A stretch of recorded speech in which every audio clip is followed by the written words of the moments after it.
Next to interpolate is Congressman Rog Gutierrez. You are recognized.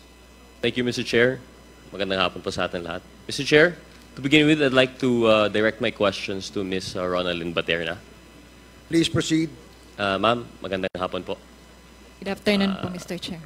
I understand, Madam Chair, Mr. Chair, na marami na po kayong naitanong sa iyo. Marami na pong committee hearings. Pero just for clarification lang po, as we build up in this inquiry, I'd just like to clarify. I believe po na isagot niyo na po ito dati, pero gusto na ma-clarify para maintindihan kung ano po talaga yung role po ninyo dito sa Lucky South 99. Naintindihan po namin, Mr. Chair, na kayo po ay corporate secretary.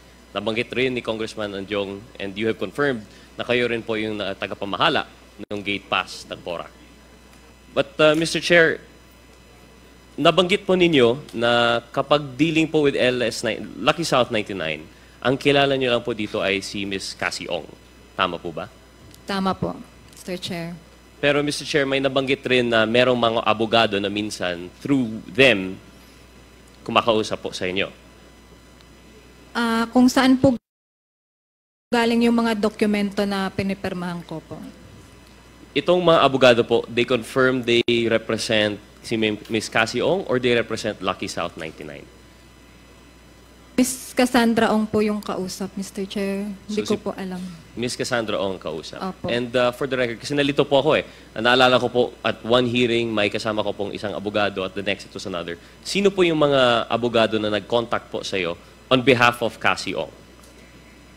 May tumawag po sa akin, Mr. Chair, pero hindi ko na po matandaan kung ano yung name. Pero pinapatawag daw po siya ni Ms. Cassandra Ong para pumunta sa isang law firm at magpirma para dun sa parang fina-file po nila dun sa San Fernando po, Mr. Chair. Okay. Anong law firm po ito na pituntahan ninyo? NFC Meralles po. NFC Meralles. At yung ibang instances po na may abogado na personally na-meet po ninyo, ito lang po ba? Yung sa law firm lang? Wala po kayong na-meet na abogado sa compound mismo while working in PORAC? Wala po, Mr. Chair. Thank you very much, Ma'am Baterna. Mr. Chair, I'd like now to direct my questions to Attorney Roque. Go ahead. Sige. Yes, Mr. Chair. Good afternoon po, Attorney Roque. Good afternoon, Mr. Chair, my first question po, I'd like to ask, is Mr. Roque aware of a certain Alberto Rodolfo de la Serna? Yes, Mr. Chair. Mr. Chair, sino po si Mr. de la Serna? He was my EA in Malacanang. He was a member of my election staff. And until March of 2023, he was still in my private staff. March of 2023. Paano po kayo nagkakilala ni Mr. de la Serna? Nagkaroon po ako ng project nung ako po'y kongresista na request ng mayor ng Tagbilaran. And it so happened that the project was in the barangay where his mother used to be barangay captain. So nagkaroon po ng inauguration around 2019 at doon po kami nagkakilala doon sa inauguration ng proyekto ng multipurpose hall sa kanilang barangay. So Mr. Chair, he has roots in Bohol? Yes, in fact he is a full-blown son of Bohol. Born and raised, taga Bohol po talaga Born siya. and raised po. But from my understanding, he found himself, of course, aside from your employee, he found himself in PORAC, Pampanga. Is that correct, Mr. Chair? Yes, dahil siya po ay nasa isang aviation school ngayon sa Clark. After we severed ties in March of 2023, was it March 2023 or March of 2023 or 2024? After he severed his ties, umuwi muna, and then he apparently chose to pursue aviation rather than law school dahil ang lolo po niya ay isang famous lawyer din. So he pursued the aviation school in Clark. Yes, Mr. Chair. And because of that, he had to move from Bohol to Pampanga. Yes, Mr. Chair. And he somehow found himself in the compound of PORAC. I believe in another hearing that we've had, you have confirmed that in fact is that correct, Mr. Chair, that you introduced him to Cassie Ong? Yes, he met Cassie Ong for the first time because he joined us after a court appearance. I think it was for lunch. So he met Cassie Ong through lunch, still under your employ at the time? No more. He was already there in Clark. He was preparing to start his aviation school. He started in November, so we must have met Cassie Ong around October because the case that we represented, the Whirlwind, started in August. Mr. Chair, if he was no longer in your employ, what was his business in that lunch? Well, he happened to be in Pampanga, and I know that he was in Pampanga because he's told me that he is pursuing aviation school. So he just happened to be there. I happened to be there. I said, okay, magla-lunch kami, you can join us because tapos na naman yung hearing by that time. And Mr. Chair, the lunch with Cassie Ong was in relation to your function as lawyer for, as you say, Whirlwind. Yes, it was for the ejectment case of Whirlwind. Is that normal practice, Mr. Chair, that when you are having lunch with a client, you would bring in other personalities that might not have anything to do with the subject matter of your meeting? Pinagbibigay alam naman po, no? And of course, I asked if my former staff could join us for lunch, and sabi naman ni Cassie, no problem. Okay. This has nothing to do with the fact also that, at that time, he was not yet living in Porac? No, he was not. He was, in fact, in the process of looking for a place to stay in Pampanga. And Mr. Chair, was that how he was able to find a place to stay with Cassie Ong? Through you? Yes, Mr. Chair, because after I had left, they continued talking, and Mr. De La Serna inquired that he was in fact looking for a place to stay na sana malapit sa aviation school, and he was informed by Cassie that meron silang mga accommodations. Mr. Chair, and you were present during that conversation? Nakaalis na po ako noon. Nakaalis na. Nakaalis na po ako noon. And how did you come to know that they came into that arrangement of sorts? Sinabi naman po sa akin later on ni R, nagpaalam din siya. Ang sabi ko lang is, meron lang tayong temporary respite dahil na-withdraw, na-recall yung writ of execution, pero suntok sa buwan yung kaso, so prepare to look for more permanent living arrangement dahil it's a 40% chance of victory na baka mapaalis nga sila doon sa lugar na yon. And prior to, sabi po ninyo, no, nakaalis na po kayo when they discussed the terms of arrangement ng residence niya sa Porac, if ever. Were you aware of his intention to ask Ms. Cassie Ong for residence? Hindi po. Hindi ko po alam naman na naghahanapan niya ng residence itong si Cassie Ong. Nag-small talk lang po sila after I had left, and lumabas nga po na naghahanap siya. Nagpapatulong siya na magpahanap ng matitiran. Did you not find it strange, Mr. Chair, that he chose residence in Porac, which is 50 or so minutes away from Clark? Hindi ko po alam kung gaano karayo talaga yung Porac sa Clark, no? Basta lahat naman po yan siguro malapit. So I did not find it strange. Ang warning ko lang is there's a temporary respite. Baka mapaalis yan. So humanap ka ng permanent na matitiran mo. So, Mr. Chair, it would appear that this would be the second time that Mr. Attorney Roque has facilitated a meeting of which he claims he has no interest in. The first, I believe, would be the supposed meeting between Cassandra Ong and Chairman Altenco. Would you say that's a fair statement, Mr. Chair? I arranged that meeting, but ito naman po, it was just a casual meeting. There was no particular purpose involved. It was just that I was in Pampanga. Matagal ko rin naman pong naging staff itong CR. So, I know that he was there because naghahanda nga siya mag-enroll. So, tinanong ko, nasaan ka? Oli ka, join us for lunch. So, Mr. Ganun Chair, lang po. coincidence seems to follow Mr. Roque. Mr. Chair, may I ask, the residence of the Mr. De La Serna, this is the same residence that was raided during the POAC raid sa Poro? Isa po doon sa mga buildings. Pero ang explanation po niya is hiwalay po yung tirahan doon sa lugar kung saan naroroon ang negosyo. So he was living doon sa area na puro living quarters lang po. But it is within the compound, Mr. Chair. Actually, hiwalay po siya eh. May dalawang gate eh. Isang gate papunta doon sa residence, isang gate papunta doon sa where the business is conducted. So hindi ka makakapasok doon sa gate na where the business is conducted kung ikaw ay nandun lang sa accommodations. It is not where the business is conducted. However, business documents were yielded from that raid. Is that correct, Mr. Chair? Wala pong business document as far as Pogo is concerned dun sa raid na yon. Hindi ko po alam kung ano talaga ang nakuhang raid because I'm not involved in the in the motion to quash as far as Lucky South is concerned. No? But Mr. Chair, I believe in another hearing that we've had, you claimed that the documents that were yielded from his residence in relation to you were from that residence, Mr. Chair. I believe they were bank documents and appointment papers? Yes, these documents were personal documents to Mr. De La Serna. They had nothing to do with Pogo. But they are not related to Pogo, but they are business documents, Mr. Chair. They are official. Appointment papers po siya, hindi ba? Well, yung appointment paper po niya, yung siya initially appointed sa Malacanang, isa po yan dun sa nasa files niya. I would say that's business po. Wouldn't you agree, Mr. Chair? Well, Let's hindi na put po. Pogo aside. Business papers po yun. Appointment po yun. Well, government po appointment yan. It is more of memorabilia kasi ang appointment po niya every 6 months. And that was his first appointment. Hindi naman po permanent appointment yan. No? Every 6 months po nare-renew yung mga appointment ng mga staff ng classification ni R.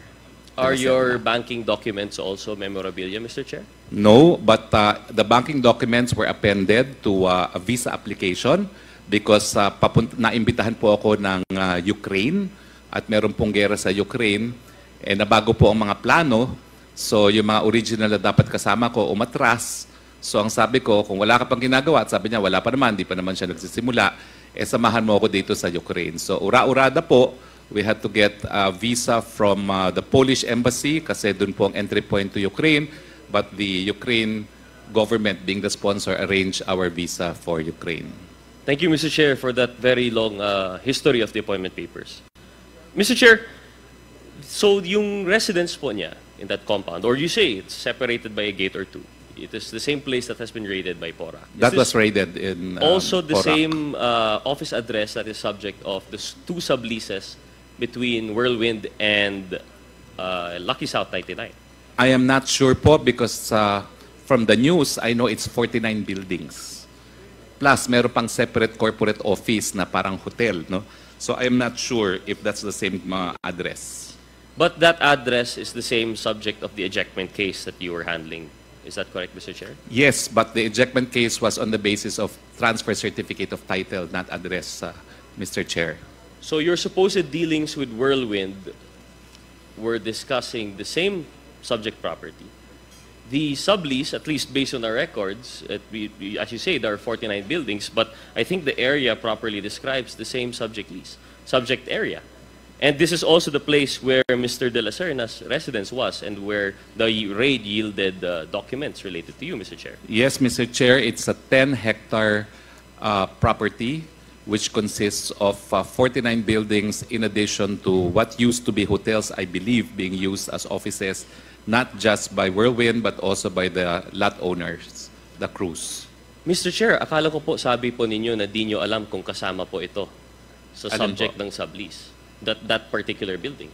Pero you mentioned now that hindi you po. confirm now that it is part of the 49 buildings. No, if the large 10-hectare. Sinasabi niyo po na ang ejectment case po is involving the 10-hectare property, pero yung renade po, may mga buildings na hindi kasama dun sa lease apparently, no? And that's just basing on newspaper reports. Kasi pati po yung isang building doon na parang hotel, na parang bahay o office ni Mr. Ruperto Cruz. Di ko po alam kung nasama yun sa search. Thank you for the clarification, Mr. Chair. Mr. Chair, I'd like now to go to a question on Biancham. Actually, our colleagues here have questioned this exhaustively, and I'd just like to pick up bits and pieces which I think I have not been answered yet. Mr. Chair, Biancham was incorporated at what year po ba? 2015. 2015? I think 2014, 2014. and then the articles were amended 2015. 2014. So from the very first articles of incorporation, ano po yung setup po ng shareholdings nito? It was intended to be a family corporation only. It was intended to be part of our estate planning. So doon namin lalagay yung mga assets na ma-acquire namin, and so that pag may mangyari sa amin, the corporation will continue to exist and our children and their family members will only pay tax on the transfer of shares of stocks. Understandable. Estate planning is a common legal practice and it's been done by multiple families, not necessarily billionaires. Yes, But Mr. Chair. generally, in the estate planning stage that you've had for Biancham, it was a 50-50 arrangement, except for the nominal shares, the other three. Yes, Mr. Chair. In the beginning, it was 50-50 before we decided to embark on land banking, in which case other family members got involved already. However, Mr. Chair, within that same year, even before land banking, I suppose, kasi 2014 rin po, it was increased. Your particular shareholding was increased to 97%.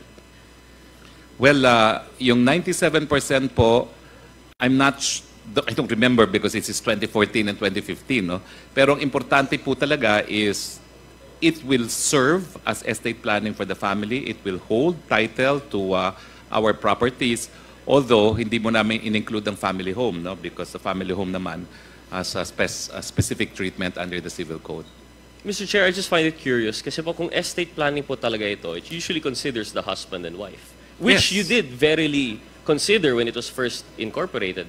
But shortly after incorporation, yun nga po, sinasabi po dito, based on the records, you took hold of 97%. So nawawala na po dito yung share ng inyong asawa. I do not recall, Mr. Chair, but I've always believed that we were equal. I do not remember now, but in the end, our current arrangement is my wife will own 100% of Biancham. Mr. Chair, that yet remains to be seen because as per the papers, Yes, these wala are pa po. all plans in the air. Because as far as we're concerned, Mr. Chair, in 2014, upon incorporation, 50-50 po kayo ng asawa niyo. Yes. Sans the nominal shares of the other nominees that were mentioned by Congresswoman Nograles. Shortly, within the same year, you have assumed shares up to 97%. And that has been the case up until Percival Ortega, who I assumed was purchased, but you say it's a trust agreement. And that was in what year again, Mr. Chair? This is 2020 po. 2020. So from 2014 to 2020, 97% Harry Roque Corporation po ito. Hindi ko po maalala. I really need to be refreshed dahil wala naman po sa akin yung mga dokumento, no? But ang nangyari po, since we had the 2017 sale of property and nag-land banking po kami, Biancham ceased to be an exclusively Harry Roque, Myla Roque, and children company. It now involves siblings and an aunt. Mr. Chair, how were the siblings and the aunt involved after 2017? Well, because the money that we invested in Bataan came from our respective shares from the sale of our land, which was 1.8 hectares in multinational Parañaque. Mr. Chair, the sale was in 2017. 2017. 2017. But from 2017 to 2020, none of your siblings, cousins, your aunt appear in the papers of Biancham, Mr. Chair. Wala po kasi ang totoo po niya, nag-iisa po ako sa Pilipinas. And my aunt is under my guardianship, no? Dahil siya po ay may mga karamdaman, no? So, yun po ang problema ko, nag-iisa po ako sa Pilipinas, I administer everything on my own. On behalf of everyone. Mr. Chair, but for all intents and purposes, legally, based on the papers, it is 97% Harry Roque from 2014 to 2020. Notwithstanding the story that you are in trust for your relatives, notwithstanding the story that you are guardian for your aunt, it Well, remains to be your corporate.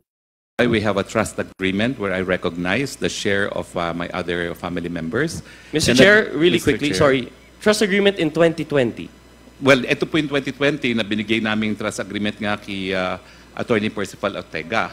But I've always acknowledged that I hold property in trust for my aunt. And as I said, I've even declared it in my SALN. Mr. Chair, well, the silent we have not seen yet, so we're looking Yes. forward. And again, we thank Mr. Roque for his forthrightness and initiative Yes. to include, as he repeatedly said, going back even prior to his congressman days. Yes. So, Mr. Chair, that point being, yung trust po, it's easy to say that now. Yung GIS po, that is what is legally binding as far as we're concerned, as far as we can see. Even the supposed trust agreement that Mr. Roque is mentioning, the earliest that we could see that it has actually had any legal effect would be 2020, if it is even true. Because as far as we're concerned, Mr. Chair, sa GIS, sa AFS from 2014 to 2020, it's really 97, 98%. That is Mr. true. Harry Roque. That is true, Mr. Chair, but this is family, no? Yes. And actually, I dealt only with family who wanted to engage in the same undertaking as me. 2 of my siblings did not join us. They got their shares. So, as far as siblings go, a total of 4 out of 6 siblings decided to engage in land banking. Thank you. Mr. Chair, I'd like to move on to another question. Biancham is the 99% owner of PH2. And Yes, as has Mr. been Chair. pointed out earlier, PH2 is the supposed Benguet controversy po, no? Dito po natagpuan yung isang red notice Interpol suspect, Son Liming, which Mr. Roque claims he does not know because it is already a sublease. Mr. Chair, matanong lang po, would Attorney Roque be aware, Secretary Roque, would he be aware of the value of this PH2 lot in Benguet? Yes, nakita ko po yung aking sale contract. Mura ko pong nabili yan, 1.5 million. 1.5 million. So that is well within the, ano po yung valuation natin ng PH2 Corporation in shares? Well, I think it has to be adjusted kasi ang ginawa lang po namin is linagay namin ang PH2 because we intended na itong property nito is really going to be for resale, Mr. Chair. So, in case we sell it, we would have to sell it through sale of stocks, no? But I admit that we have to revalue it because the buyer, whoever the buyer is, would also consider the valuation of the property as reported in financial statements. But we have to adjust the values of the property. Mr. Chair, ano po yung latest value po ng property? Actually, hindi ko na po binalyuhan kasi yung binili lang po namin yung lupa. Tapos nagpatayo na po kami ng bahay. And I admit I have to increase authorized capital stock to also make it more attractive to buyers that it is realistic to the value of the house. Well, I mean, that's understandable, Mr. Chair. No? Sometimes we peg things at cost. However, we'd very much like to know the valuation. Mr. Chair, so you mean to tell me in all these years, kailan po itong pinatayo, yung PH2? Maybe no, Mr. Chair? 2019 po yan po. So from 2019, you have not had this valued, you have not used it for mortgage, you have not used it as collateral in loan? Hindi po. Tinirang ko lang po yan, tapos tinitignan ko nga how strong the market is, no? And I've tried to sell it, pero no takers, kasi maganda po yung subdivision namin, pero wala pong tubig sa Baguio. Kaya yun po ang problema, hindi pala ganun kabili magbenta, miski mukhang maganda yung subdivision. Okay. Mr. Chair, I'd like to move on to FBMHC. This is First Bataan Maribeles. I forget the full name of your corporation. It mentioned here that the stake of Biancham for 50%, counterpart to Green Mile, was 35 million, Mr. Chair. Do we confirm this? Mr. Chair, yes. What is the source of this 35? Is this also sourced from the land banking from the sale in 2017? Precisely po. Dito po kami nag-land banking, Mr. Chair. Yung aming nakuhang proceeds na share namin na roughly equivalent to about 45 million because 45% of the total value of the sale because apat pong magkakapatid yung naghati doon sa sale na yon. Binigay yung share ng dalawang lalaki, yung dalawang babae po ay kami po yung mga anak na representing 1/4, tapos yung auntie ko po na single is the other 1/4. So, Mr. Chair, the sale that you're mentioning, the generation before you yun, na apat na siblings. Apat na siblings. So you are entitled to 1/4 and of the 200 million. Of the 200 million. And then my aunt was with us because single po siya and she lived with us all our lives. So you would also assume her half, her 1/4. Is that correct, Mr. Chair? Well, kami po talaga yung heredero niya, Okay. and we've always considered her as part of the family, not just an aunt. So as far as you're concerned, you are dealing with the 1/2 of the 200 billion. The other half, the proper claimants have taken hold of the property. Yes, Mr. Chairman. So that pegs it at around 100 million, Mr. Chair? About 100 million, Mr. 100 Chair. million. And this is what land bank the supposed 35 million in Biancham. Yes, that was the initial investment, Mr. Chair. So, Mr. Chair, the payment of yung Biancham, the 35 million, together with the Green Mile, this went into the purchase of the 400-hectare property? 310 hectares po. 310 hectares. And the valuation total was? We bought the property po at 100 pesos per square meter. Apologies, Mr. Chair. I'm really bad at math. Ano po yung total value po nun? Well, Yung purchase that's 100 price? pesos, so that's 310 million po. 310 million. But your share was only 35 million. How did you purchase the 310 million? 35 million from you, 35 million from Green Mile. That makes it 70 million. How did you come up with the 310 million? Well, una nga po, ang unang bibili lang namin was supposedly 90 million worth kasi 90 hectares. And then our consolidator offered, lakihan na natin ng 200 million. Payag pa rin po ako dahil kaya pa namin nung up to kalahati ng 200 million.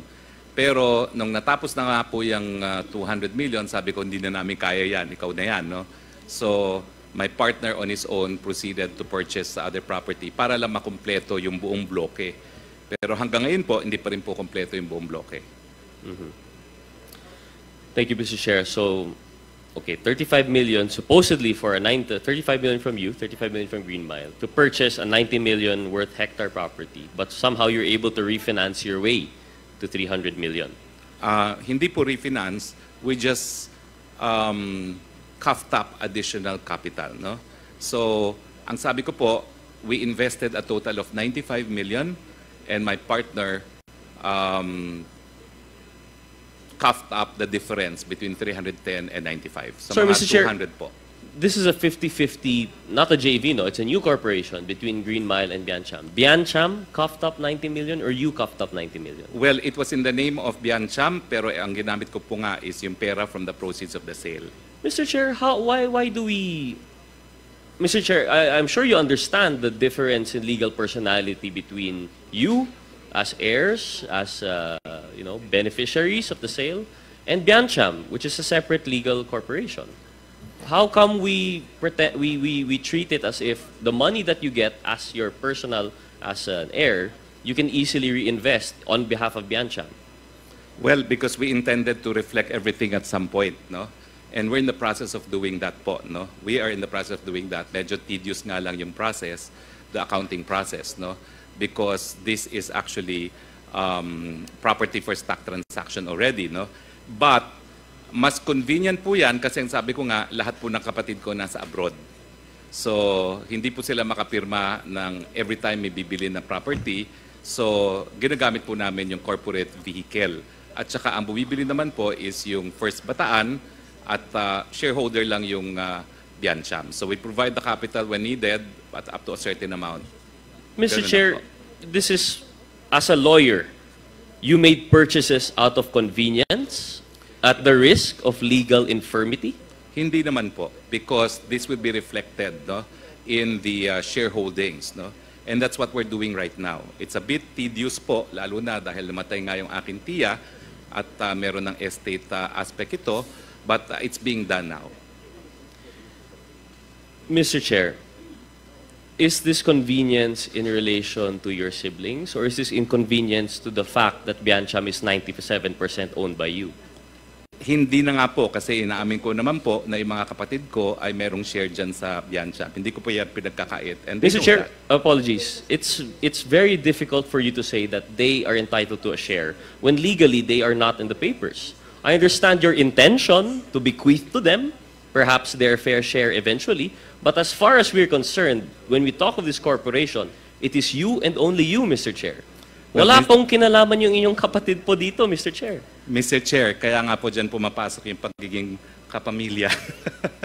I have been acting as the father figure to these three siblings of mine.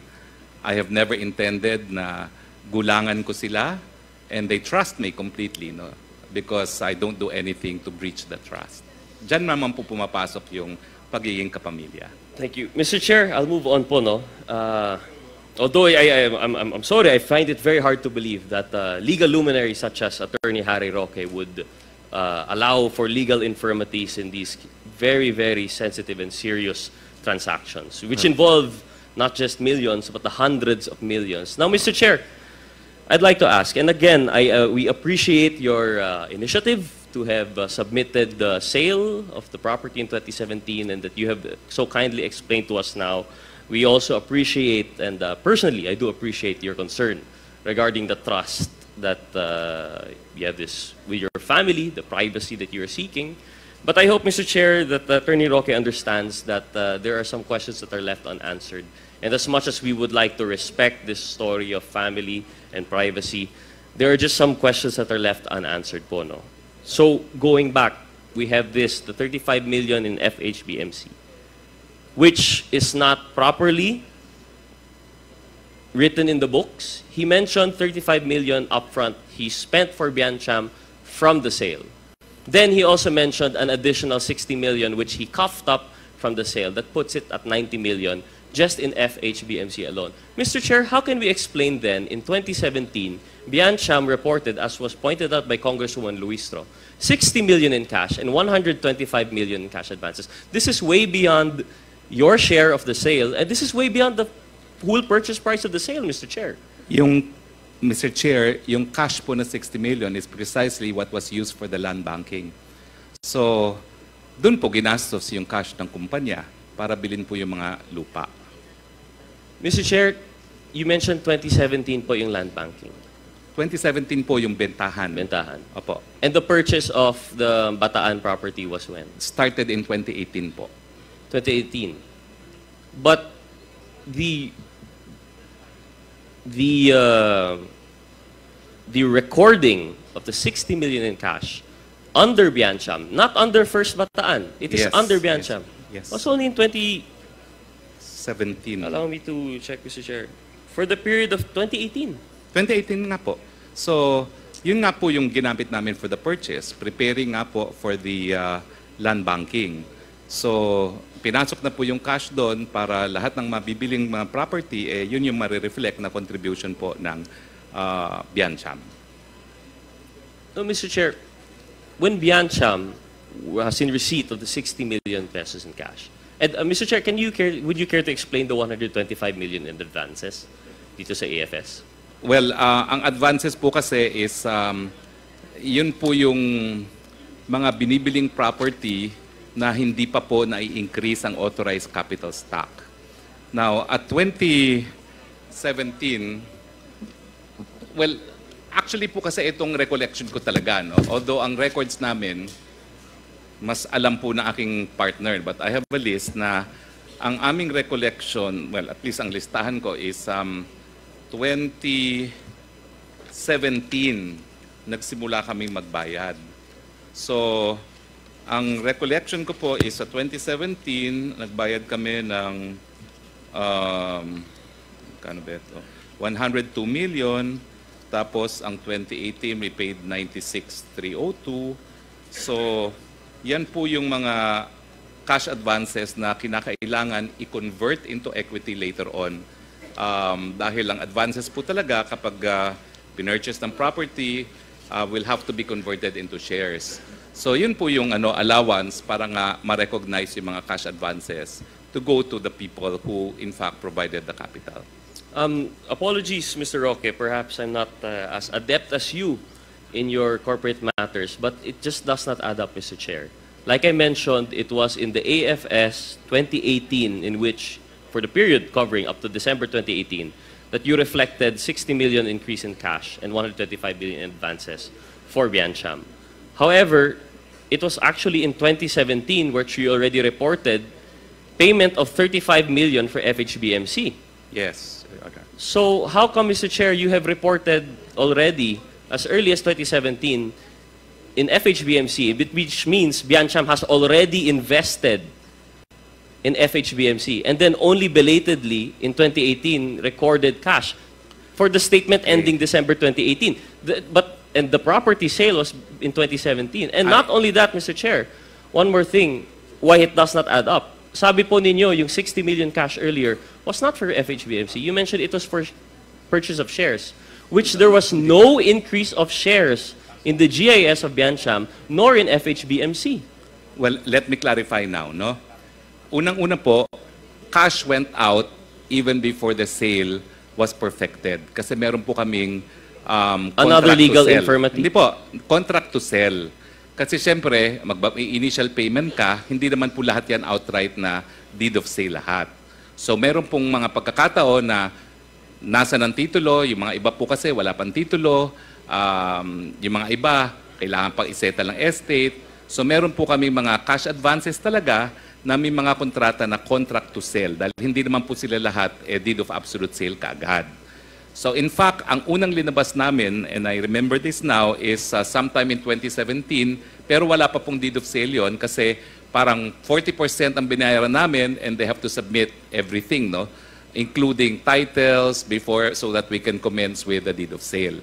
So hindi naman po yan na isang give lang, no? So meron kami talagang mga contract to sell muna, and then when they perfect all the documentation, that's when we pay the entire Mr. purchase Chair, price. apologies, but in 2017, your corporation was only worth 1.5 million. Yes po, because hindi pa po nabebenta yung aming lupa. Kaya nga po tumaas yung aking cash position because nabenta nga po yung lupa. For 2017. Now, in 2017 po yan na nabenta, no? So, This is period covering up to December 2017, Mr. Chair. So at the end of 2017, all transactions for 2017 should have been reflected. And yet, after the sale of land in 2017, 1.5 million lang po yung worth of Biancham, which you claim is the vessel in which you have used to invest in FHBMC worth 35 million in addition to 60 million in cash and 125 million in advances. Mr. Chair, your testimony does not make any sense. well, it does po, no? Because as I said, pag bumibili naman pa ng lupa, hindi naman cash lahat yan. May mga advance payment po yan. Mr. Chair, it should have at least reflected as liabilities or payables in your Well, AFS. siguro nga po, maybe that's why, as I said, I'm not a corporate lawyer. Political lawyer po talaga ako, and even an international lawyer, no? That's what I teach, no? So ako naman po, I rely on what the accountants will say, no? Pero makikita nyo naman po, merong effort to reflect somehow kung ano yung mga nangyayari. Kaya nga po nagkaroon ng 60 million cash ang pumasok sa Biancham kasi ipinasok nga po yan intended to purchase property. At ano naman po yan, sumabay naman po yan, Mr. Chair, doon sa panahon na nakuha namin yung proceeds ng bentahan ng lupa namin sa Parañaque, Mr. Chair. Mr. Chair, unfortunately, for someone such as yourself as a legal luminary, I find it hard to believe that you would be unaware of the infirmities surrounding the failure to report these kinds of things. And in fact, that's the precise point of having an AFS. This is independently audited. You have an auditor for this. So how come you're able to deal willy-nilly left and right between FHBMC, Biancham, together with Green Mile, yet it is not properly reflected? And even if we say it's reflected eventually, you always say that it's going to be fixed in the future. I hope you understand, Mr. Chair, the frustration of how it's very hard to make sense of the story. Because, Mr. Chair, as properly as Chairman Ace mentioned, why we want to look into this, and as you mentioned, why we have to look into your family matters. It's easy to claim yung pamilya po namin nagbenta ng property. It's easy to claim that this property was, this proceeds were used in investing here. But for as long as hindi po siya natatrace sa money trail, I don't know if the committee will accept the explanation na aayusin po namin yan later on. Or aayusin po namin yung cash flow investment. Because, Mr. Chair, the most glaring, the most obvious, easily, with an investment of 60 million in cash, which your AFS already mentioned was in subscription, not in FBHMC, but in Biancham itself. For the succeeding GIS, 12.5 million pa rin po yung shares ninyo. Hindi naman po siya nag-increase by 60 million. So there seems to be a disconnect. And Mr. Chair, let me connect this now. If I may conclude, Mr. Chair, I'm sure you and I both are very confused with the allegations. I think, Mr. Chair, what I'm trying to drive at here is that there seems to be some great confusion with the finances. Might not be necessarily of Mr. Attorney Harry Roque, but at least of Biancham, which is alarmingly related in a way, at least with PH2. And why do I say alarming? Mr. Chair, I'd like to bring this back po, no? Yung nabanggit po natin dati. Yung sa previous hearings, which I think as the Quadcom, as the successor of those individual hearings, we can take notice po of the facts that are mentioned. And I'd like to mention these facts, and I'd like to ask Mr. Roque his thoughts on this as a summary po, no, to really put into light why we're asking these questions. Number one, Attorney Harry Roque represented over Lucky South 99 property. Mr. Chair, I did not. You did not. You claim that it is Whirlwind, but it is the same subject property. Well, it is. It is. It is Okay, thank you, because Mr. there's a I contract of will lease. tie into that later on. Yes. Second fact that I'd like to state, Mr. Harry Roque facilitated Lucky South 99 meeting with Chair Tenko. Well, Mr. Chair, You did this. You had 6 missed calls with Attorney Rivera ba yun? Yes. You've set it up. You yourself said when Cassandra Ong met Chairman Tenko, no Whirlwind matters were mentioned. It was all purely Lucky South 99. Mr. Chair, I did so. Thank you, Mr. Chair. Mr. Chair, please allow me to... Mr. Chair, Mr. Chairman. Allow the member to finish his question first before you reply, Attorney Roque. Mr. Chair? Mr. Chair, Most proceed. respectfully, Attorney Roque, I understand that you will have your time to rebut these later. But I hope you understand, as a lawyer especially, that there's a line of questioning that I wish to pursue. Thank you, Mr. Chair. Number 3, Mr. Harry Roque was cited as legal representative in Lucky South 99 application. This was mentioned by Chairman Tenko. He was cited as legal representative in their organizational chart. May we hear your response on this particular matter, Mr. Attorney Chair? Roque, please. That was not authorized, Mr. Chair, and I have emphasized it over and over again. And I have said that that paper is only evidence that it exists. It is not evidence of the truth of matters stated therein, as in fact, Attorney Jessa Fernandez said that that information was unverified. Thank you, She Mr. Chair. said that So on it record. exists as proper documents with PAGCOR, official applicant documents. Mr. Chair, Mr. Harry Roque has bank documents which were discovered in the Lucky South 99 raid. He's already mentioned this earlier. Mr. Chair, number 5, Harry Roque's executive assistant and confidant resided in Lucky South 99 when Porac was raided. As already mentioned earlier.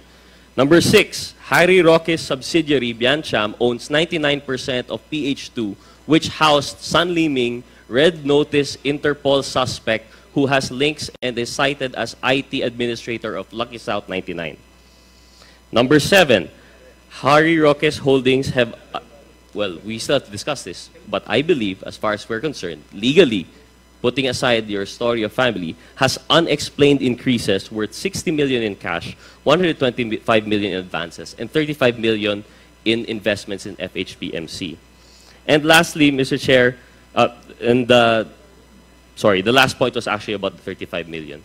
So as I mentioned, why I asked this earlier, it seems to be, for every point when taken individually, Mr. Harry Roque has some explanation. It's either, not to quote this, not to be brash, but you have to understand how much we take this with disbelief na may namatay, they won't be able to testify, it's a family matter, it is private, I have nothing to do with it, I am not the lawyer. All of these are usually plain denials on the part of Mr. Harry Roque. However, what I mentioned earlier, it seems to be that coincidence hounds Mr. Harry Roque. Seems to be coincidence follows him around and could explain everything. But the fact of the matter is, Lucky South 99 seems to hound Mr. Roque. As I mentioned it, he has been representing over the property subject by Lucky South 99. His executive assistant lived in the compound of Lucky South 99 despite living an hour away from the aviation school in Clark.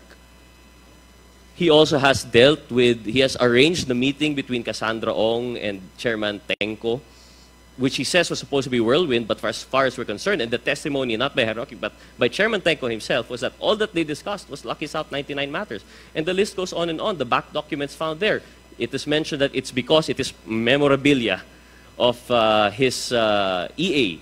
But the fact of the matter is, Lucky South 99 strikes again. Mr. Chair, of course, I'm not saying this as a final verdict, but I hope you understand, Mr. Chair, that for the Quadcom, we are here to listen to every piece of evidence, and they all seem to indicate one direction.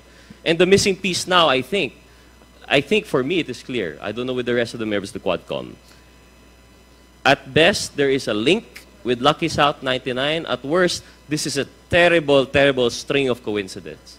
But one thing that we should ascertain from this point on, why I was reserving my comment for the motion by Congresswoman Luistro to request for the documents of the trust, for the documents regarding the family matters of Mr. Roque. While we understand the want for privacy, Mr. Chair, these coincidences seem like more than just coincidences. And the missing link now, if we see that there's a link with Lucky South 99, the question now is that we have to verify. How do we explain these supposedly, as far as I'm concerned, unexplained increases through his subsidiaries and through his companies? So I think, Mr. Chair, that should be the direction, at least for the portion regarding Mr. Harry Roque. And actually, Mr. Chair, I still had some questions regarding the leases, regarding Ms. Paterna and his relation with Harry Roque, and we have other questions regarding Lucky South 99. But seeing as we have been now at this hearing for 7 hours, I think I would like to yield to the other interpellators in the hall. Thank you very much, Mr. Chair. Thank you, Attorney Roque, for the indulgence. Mr. Thank Chair. you, Congressman Gutierrez.